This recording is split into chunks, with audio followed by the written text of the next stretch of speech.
सो अब हम देखते हैं नया topic, principal of superposition of wave. ये जो टॉपिक है इससे हमें ये समझ में आएगा कि हमें जो इंटरफेरेंस का जो मैथमेटिकल एक्सप्रेशन है वो कैसे समझ में आएगा, वो उसका बेस बताएगा ये क्वेश्चन हमें। तो principal of superposition of wave क्या है ये हम जानते हैं। देखिए मैं सिंपल से आपसे डिस्कशन करूँ कि जब हम किसी सोर्स को स्टार्ट करते हैं, लाइट सोर्स से वेव्स निकलती है, तो वो वेव्स जो होती है एटमॉस्फेयर में जाके फैलने लगती है। जब वो एटमॉस्फेयर में सब तरफ डिस्ट्रीब्यूट होती है तो वो मीडियम के पार्टिकल से टकराती है। स्ट्राइक करने के कारण क्या होता है, मीडियम के पार्टिकल वाइब्रेट करने लगते हैं और ये वाइब्रेशन हर पॉसिबल डायरेक्शन में होता है। मतलब क्या बात हमने कही कि जब सोर्स से वेव्स निकलती है तो मीडियम में डिस्ट्रीब्यूट होती है तो मीडियम के जो पार्टिकल्स होते हैं उनसे जाके वो टकराती है। टकराने से वो पार्टिकल्स ऑब्वियसली किसी चीज़ से कोई चीज़ टकराएंगे तो वाइब्रेट करने लगेगा, तो वो क्या करने लगते हैं, वाइब्रेट करने लगते हैं।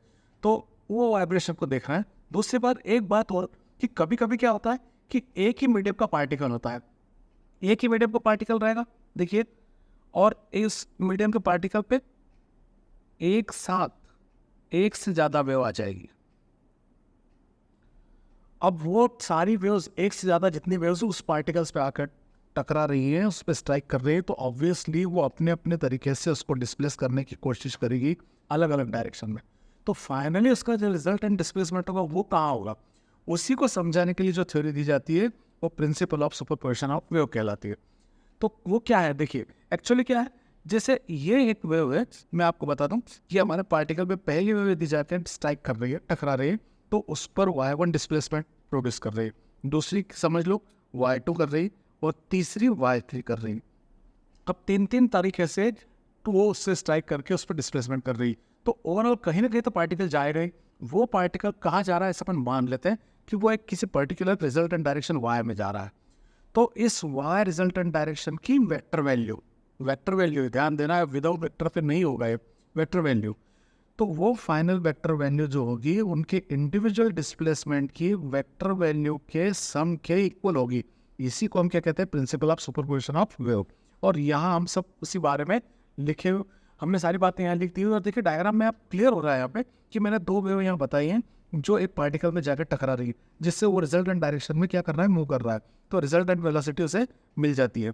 अब यहाँ हम देखते हैं when some waves reaches at a point simultaneously then they do not destroy each other but a particle of a point starts moving the resultant velocity। तो वो क्या होता है कि इस पॉइंट पे जो पार्टिकल होता है उस पर जब दोनों वेव एक साथ पहुंचती हैं तो वो एक रिजल्टेंट वेलोसिटी से आगे बढ़ने लगता है। It has been found that resultant displacement of a particle is equal to vector sum of displacement of each wave। देखिए मैंने आपसे यहाँ कहा था कि यहाँ मान लीजिए कि इस सब पूरा जो वेव का डिस्प्लेसमेंट रिजल्टेंट क्या हुआ, वेव का y हुआ, तो y की वेक्टर वैल्यू जो है, और मान लीजिए इसका डिस्प्लेसमेंट y1 है, इस वाली का y2 है और इसका y3 है, तो इस फाइनल या रिजल्टेंट डिस्प्लेसमेंट की वेक्टर वैल्यू इंडिविजुअल डिस्प्लेसमेंट की वेक्टर वैल्यू, इंडिविजुअल डिस्प्लेसमेंट क्या है, इंडिविजुअल है y1 y2 y3, और ये कोई तीन नहीं, दो नहीं, तीन नहीं, बहुत सारे हैं। हम मान लें कि n वेव्स उस पर जाकर टकरा रही है, तो ऐसे सबके वेक्टर जो डिस्प्लेसमेंट होते हैं उनके सम के इक्वल होता है कौन, रिजल्टेंट डिस्प्लेसमेंट। तो यहाँ पे इसी प्रिंसिपल को क्या कहा जाता है, principle of superposition of wave. According to this theory, इस थ्योरी के हिसाब से when two or more waves reach to the points on the medium then simultaneously the particle vibrates with resultant amplitude equal to the vector sum of amplitude.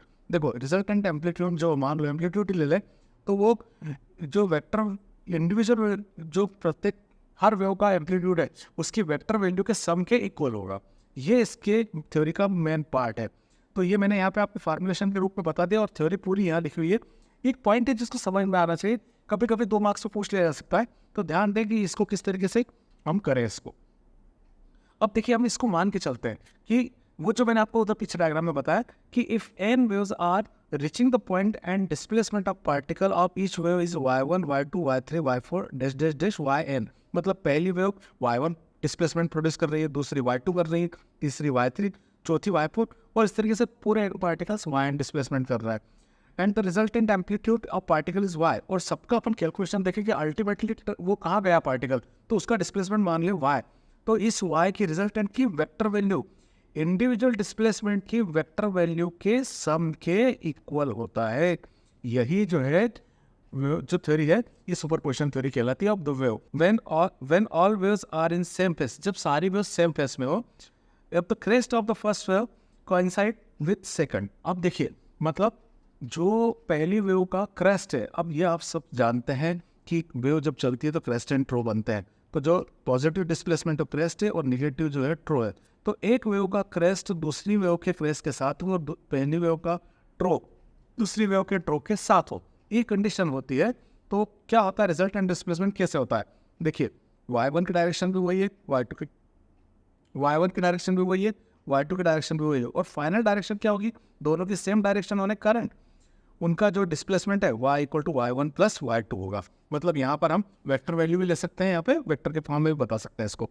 तो यदि direction same है, मतलब crest same direction में, true same direction में, तो इस समय displacement total y1 plus y2 के इक्वल होगा। लेकिन क्या है कि यदि कोई वेव जिसका एक का क्रेस्ट दूसरे के ट्रो की डायरेक्शन में आ जाए, मतलब देखिए जैसे वेव इस तरह से चल रही है, तो इसका क्रेस्ट और ट्रो देखिए इस पहली वाली का वो पॉजिटिव है और नीचे वाली क्रेस्ट निगेटिव डायरेक्शन में आ रहा है, तो ये अपोजिट डायरेक्शन में आ जाए, तो इस तरह से y1 और y2 की डायरेक्शन क्या होगी? अपोजिट। तो इसमें फाइनल डिस्प्लेसमेंट y क्या होगा? y1 माइनस y2 के इक्वल होगा। तो ये सारा थ्योरी पार्ट हमको पता होना चाहिए, लिखते आना चाहिए, और मैंने समझा आपको पूरा दिया है, सारी चीज़ें क्लियर कर दी, आई थिंक आपको समझ में आ गया होगा।